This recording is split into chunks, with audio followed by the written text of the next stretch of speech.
O'zbekiston tergov organlari Glamour Gold qurilish kompaniyasining yirik firibgarligini tezkor ravishda yopishga urinishmoqda.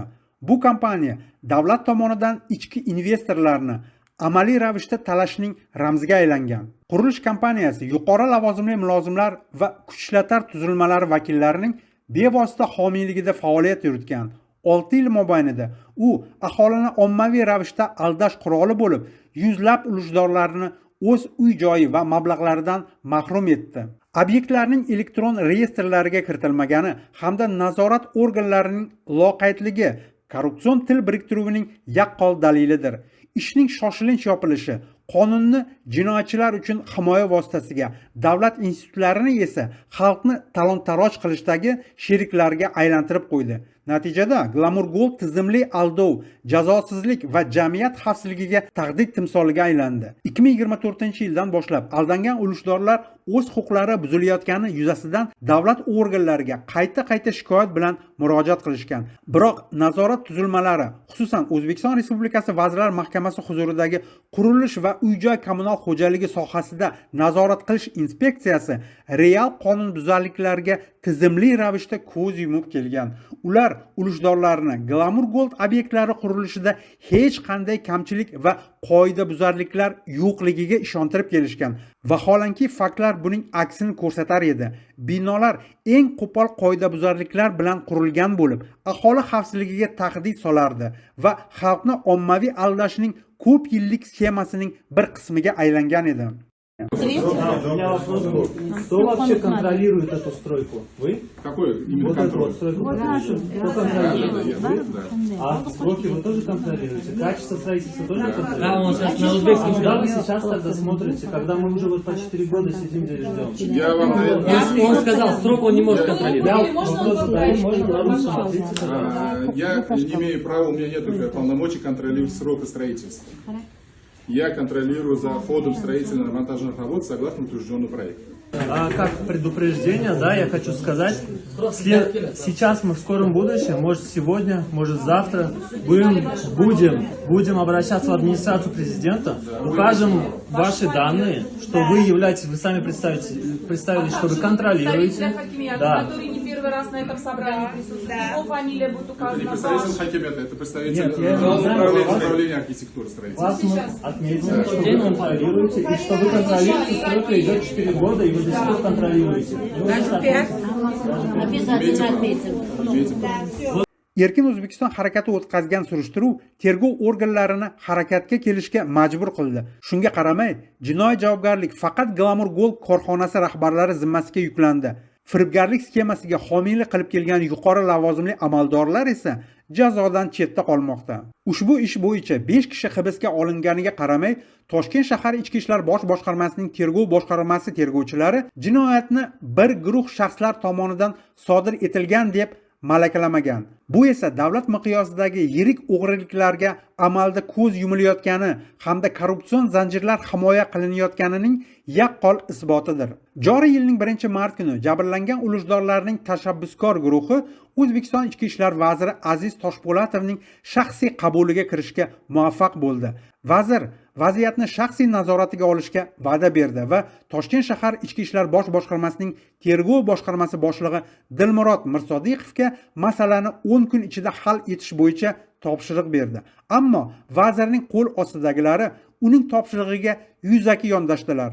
10-mart kuni poytaxt Ichki ishlar bosh boshqarmasining tergov boshqarmasi boshlig'i o'rinbosari ijtimoiy tarmoqlarda oltin go'sht ishqibozi sifatida tanilgan mayor Elmurod Muhammadaliyev shunchaki rasmiyatchilik javobi bilan cheklandi. Tergovning pasalga solinayotganidan norozi bo'lgan ulushdorlar navbat olish ilinjida yosh bolalari bilan tunni ko'chada o'tkazib bo'lsa-da, 29-mart kuni Ichki ishlar vaziri rahbari qabuliga takroran kirishga muvaffaq bo'ldilar. Uchrashuvda Aziz Toshpo'latov qo'l ostidagi xodimlarning malakasizligi uchun jabrlangan ulushdorlardan uzr so'radi. U o'z o'rinbosari tergov departamenti boshlig'i Ramazon Ashrapovga Glamour Gold ishini Toshkent shahar Ichki ishlar bosh boshqarmasining ish yurituvidan chaqirib olish va obyektiv tergov o'tkazish uchun respublika darajasidagi eng malakali tergovchilarga topshirish haqida qat'iy ko'rsatma berdi. Biroq polkovnik Ashrapov vazir Toshpo'latovning bevosita topshirig'ini ochiqchasiga mensimay o'z manfaatlari yo'lida harakat qildi. U Glamour Gold ishini Toshkent shahar ichki ishlar bosh boshqarmasining tergov boshqarmasi ixtiyorida qoldirib, ishni yakuniga yetkazilmagan holatda sudga oshirishga tayyorlamoqda. Bu bilan u tergov jarayonini amalda sabotaj qilib, qurilish afyorasi ortidagi homiylarning jazodan qutulib qolishiga zamin yaratmoqda. Parda ortidagi fitnalar yordamida Tashpo'latovning o'rnini egallashni ko'zlayotgan polkovnik Ashrapov Glamour Gold ishining obyektiv tergov qilinishidan mutlaqo manfaatdor emasligini namoyish etmoqda. Uning balandparvoz piari va qonun himoyachisi obrazi ortida tizimli sabotaj yashiringani yaqqol ko'rinib turibdi. Aynan u rahbarlik qilayotgan departament tergovni ishchil ravishda paysalga solib, qurilish piramidasi tashkilotchilarining jazodan qochishiga sharoit yaratib kelgan. Kutilgan adolat o'rniga aldangan ulushdorlar navbatdagi byurokratik spektaklning guvohi bo'ldilar. Mazkur holat polkovnik Ashrapovning harakatlari orqali Ichki ishlar vazirligi aslida kimning izni bilan ish yuritayotganini yaqqol namoyon etmoqda. Glamour Gold misolida davlat institutlari nafaqat xalqning munosib himoyasini ta'minlay olmayotganini, balki o'zlari ham qurilish sohasidagi moliyaviy piramidalarning jazosiz qolishiga yo'l qo'yib beruvchi chuqur korrupsiyalashgan tizimning bir qismiga aylanganini ko'rish mumkin. Jamiyat ishonchini tiklash va fuqarolar huquqlarini himoya qilish uchun huquq-tartibot idoralari hamda qurilish sektorida tub islohotlar o'tkazish, barcha korrupsion aloqalarni shaffof tarzda tergov qilish hamda jinoiy sxemalarga homiylik qilayotgan mulozimlarning real jinoiy javobgarlikka tortilishi zarurligi kundek ravshandir. Agar zarur choralar ko'rilmas ekan, yuzlab hamyurtlarimiz rasmiyatchilik va amaldorlar o'zboshimchaligining garovi bo'lib qolaveradi. Bu esa ijtimoiy keskinlikni yanada oshirib, ommaviy noroziliklar va siyosiy beqarorlik uchun qulay zamin yaratadi. Qat'iy choralar ko'rilmasa, vaziyat muqarrar ravishda keskinlashib, tizimli inqiroz, xalq g'azabining portlashiga olib kelishi mumkin. Zero, bunga o'xshash adolatsizliklar bugun butun O'zbekiston bo'ylab kuzatilmoqda. Aziz tomoshabin, boshqalar sukut saqlayotgan bir paytda biz harakat qilyapmiz. Har bir qadamimiz resurs talab etadi. Mamlakat kelajagi esa sening qo'llab-quvvatlashingga bog'liq. Sening moliyaviy ko'maging erkin O'zbekistonni barpo etish uchun imkoniyatdir. Chetda qarab turma, bizga qo'shil, bizni qo'llab-quvvatla. Bugunoq harakat qil. Havolalar video tavsifida keltirilgan. 9-aprel keldik MVDga, hech qanaqa javob yo'q. Oy oxirida, mart oxirida Tashpo'latovga qabullariga borganmiz. Qanaqadir rezultat bo'ladi aytishdi, lekin javob ham yo'q, hech narsa yo'q. Мы вынуждены снимать это видео, потому что нас хотят оставить без квартир, без жилья.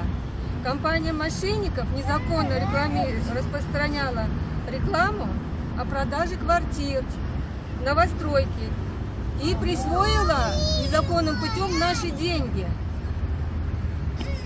Я продала свою квартиру, да, свое старое жилье, чтобы купить в новостройке квартиру своей мечты, как было заявлено в рекламе, Glamour Gold Дмитрием Каном.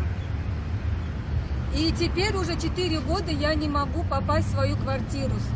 Хуже того, что нам и органы власти не могут помочь. Все, что нам обещают, это отдать нам копейки, на которые мы вообще сейчас ничего не сможем купить. И что это такое? Это самое правильное решение получается у них, что предлагает закон не в нашу пользу. И что нам теперь делать? Мы вот граждане Узбекистана теперь остались без жилья. И на справедливое решение суда мы тоже не надеемся. Все, что мы хотим, это наше жилье, жить в своих квартирах. Мы никому не желаем зла. Мы только хотим свои законные квартиры.